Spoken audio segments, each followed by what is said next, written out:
ईका करतनी जी ऊ है जौन करे के चाहिए। न अभी ना। तक कब? अभी तो हमरा के सजे के बा, सोरो सिंगार करे के बा। अरे तो हर सोरहो सिंगार के चक्कर में हमार मूड के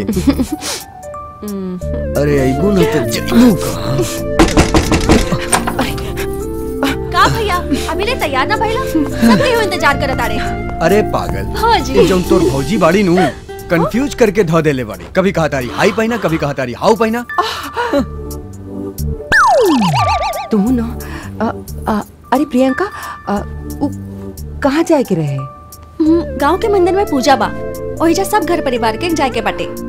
अरे हम तो अभी ले तैयारों नहीं खे भइल, हम अबही साड़ी पहन के आवत। अबही तोरा के नहीं खे जाए के कन्या, अबही तोरा के घर से निकलल ठीक नहीं खे। लेकिन अम्मा जी हमके घरे अकेले में बहुते डर लगेला। हम बानी ना भौजी, हम तहरा के छोड़ के कहीं ना जाइब। ठीक बा भैया जल्दी चलो नहीं तो यहाँ बाबूजी आ जाए हैं। चलो चलो अरे चलो चला जल्दी तानी। चलो। अरे भाभी के पास की चक्का है जल्दी भाई? चलो अरे भैया। चला तानी ना। चलो अरे सुन तो ते बिना पिटैले ना मन गए। देवी के मंदिर में गईला के बाद शायद सब ठीक हो जाए।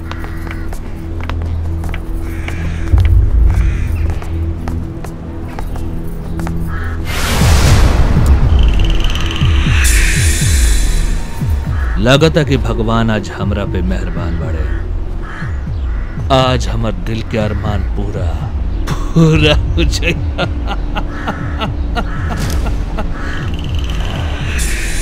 अरे चली जल्दी चली।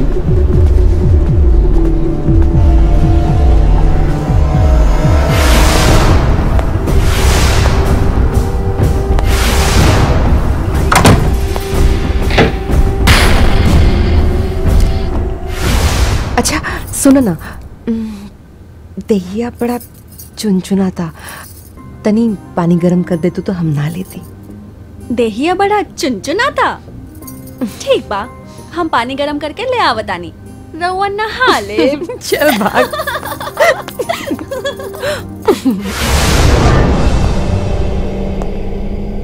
चूड़ियां हैं मेरे हाथों में, नाना चूड़ियां हैं, थोड़ा ठहरो सजन मजबूरियां हैं मेरे हाथों में, नाना बहुत गर्मी बा तोरा जवान और जवानी में। तोहर जवानी के ऐसन ठंडा करब कि फिर केहू के सामने कपड़ा फाड़ल त दूर, सरकावे खातिर भी तोरा सोचे के पड़ी। कहाँ रह गईली प्रियंका?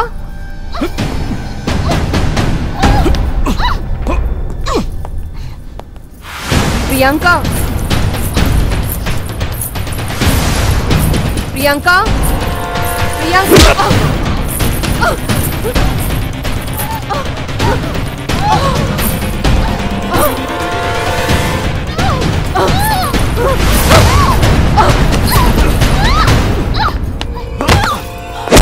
अपन बेइज्जती के बदला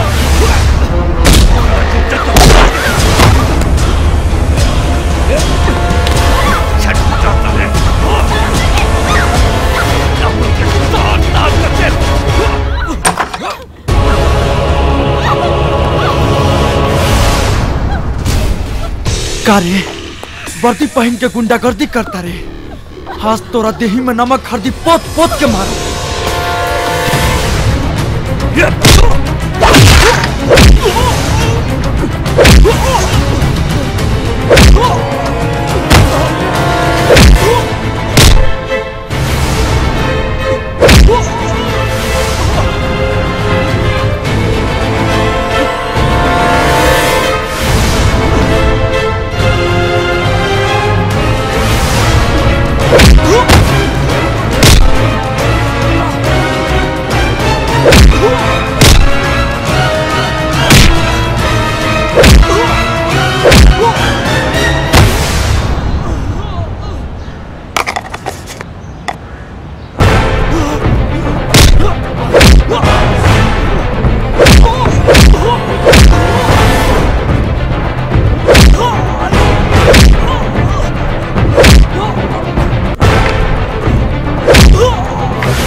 तो ठीक तो बारा ना, तो हमरा के छोड़ के कहाँ चल गए रहा? तो जाना तारा, तोरा चलते हमारा दिल कितना बेचैन कर। ये बजरंग बली की कृपा बा कि आज तुम्हारा सामने हम जिंदा बानी। मतलब? वो गायत्री के चुड़ैल हमरा के फिर से मारे की कोशिश के लिए सिया।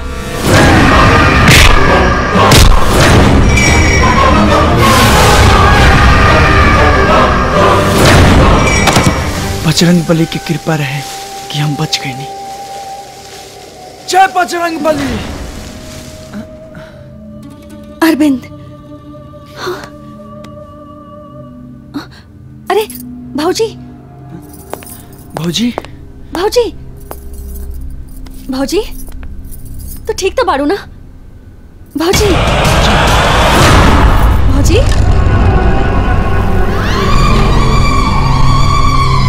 हम तो ठीक बानी,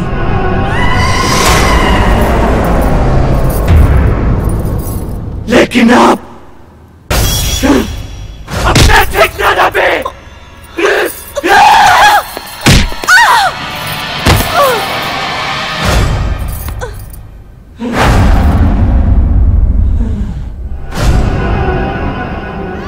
अच्छा, ते बच गए, लेकिन अब ना बच पे। जीवन मरण भगवान के हाथ में बा, तोरा ऐसा शैतान के हाथ में ना रे। बकवास ना, पहले ही बताओ कि तू के बारिश। बिजली नाम महामान, और बिजली जब गिरे ना, करे चाची ले। गायत्री के जिंदगी काहे तबाह कर चाहता रे?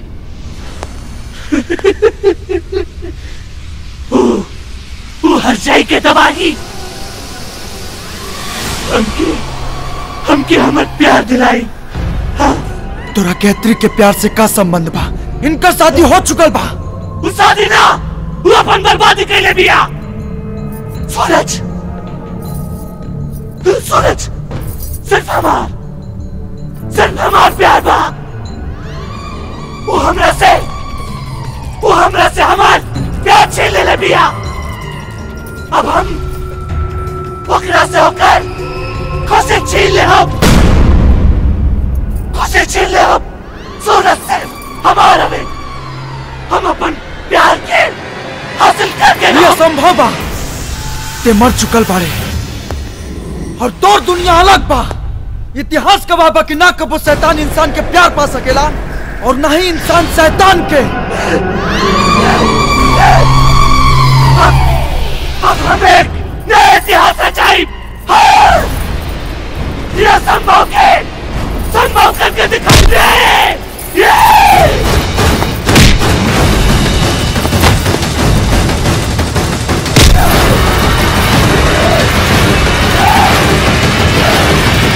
पूजा तो बहुत अच्छा हो गई, सब कुछ बहुत बढ़िया से बीतल। भौजी, अरे भौजी क्या करता रे? बचाओ हमरा के, बचाओ, बचाओ हमरा के।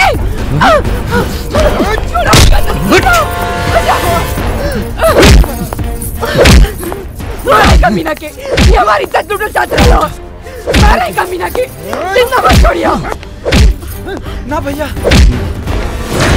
ये झूठ बोल दिया। अरे भैया रुका, एकरा बात पर विश्वास मत करो भैया। ये गायत्री ना बिजलिया के प्रेत आत्मा बोलती है। सच कहते ना भैया, हमरा बात पे विश्वास करा।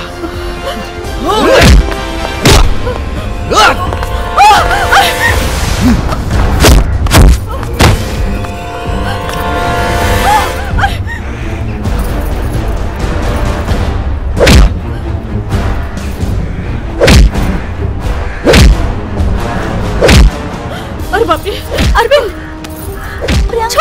छोड़ दो हमरा के नाता। ये लोग अरविंद के मार डाली चाहिए। भौजी के दामन के दागदार करके कोशिश केले बा। ऐसा आदमी के तो मर चाहिए ही अच्छा बा ना। ये सब झूठ बात बा। अरविंद ऐसा कबो ना कर सकेले। अपन लोगन के बात झुठला के पराया आदमी पर विश्वास करे ताड़ी।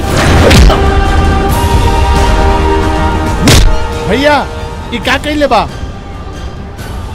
ई जो नीच हरकत कइले बा, एकर सजा तो एकरा मिलबे करी। अरे रुको लोग, खबरदार अगर केहू भैया के हाथ लगाई लगता।